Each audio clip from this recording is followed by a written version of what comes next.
But Ruth said, "Entreat me not to leave you, or to turn back from following after you. For wherever you go, I will go, and wherever you lodge, I will lodge. Your people shall be my people, and your God, my God." Now, the book of Ruth reveals the road to redemption. It affords an Old Testament picture of a New Testament principle. The road to redemption begins in Moab and ends in Bethlehem, a way out of a place that God called his wash pot and into a place meaning the house of bread. Chapter 1 of Ruth focuses on God reaching down in love. We find that redemption begins with God's sovereign act. There was a famine in the house of bread.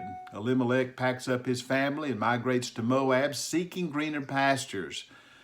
Though his name meant "My God is King," he was in rebellion against God's will, walking by sight rather than by faith. Canaan, despite its present woe, was to be preferred over Moab and its pervasive wickedness. Its inhabitants were the descendants of Lot's incestuous relationship with his daughter. Moabites worshipped Chemosh, offering their little children in fire as sacrifices. And yet Romans 5:20 reminds us that where sin abounded, grace abounded much more.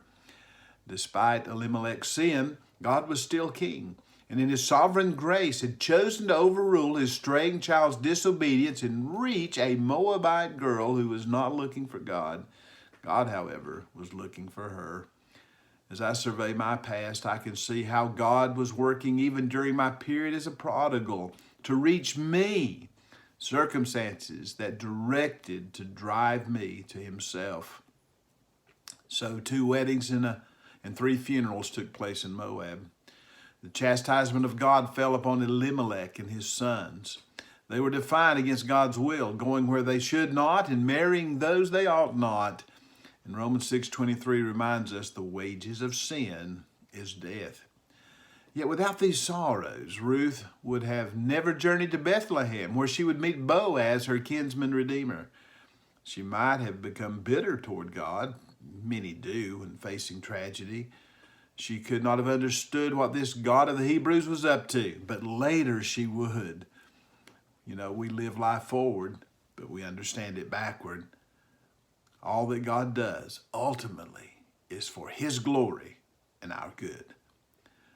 With the death of her husband and sons, there's nothing to hold Naomi in Moab. She hears that the famine's over and feasting has resumed. The house of bread has become a bakery again. It's time to go back to Bethlehem. Remember that when Naomi and her family came to Moab, they were in rebellion against God. The counsel of a backslider is to be rejected. Their senses were dulled by disobedience. Naomi tells her daughters-in-law to stay in Moab. Orpah listens and turns back to her demon gods into darkness forever. But Ruth clings to Naomi, grace at work, drawing her to redemption. And this is the great mystery of election. 2 girls so close, yet separated for eternity. Just like Cain and Abel, Esau and Jacob, Judas and Peter. The 2 thieves crucified on either side of Jesus. Orpah and Ruth both had opportunity to go to the place of redemption, but only one did. Orpah was not made to turn back, nor was Ruth forced to go. Still, grace drew her up to Bethlehem. And this is what makes redemption to be God-seeking, undeserving sinners. Have you reached up an empty hand of faith to the hand of God that reaches down with the gift of salvation?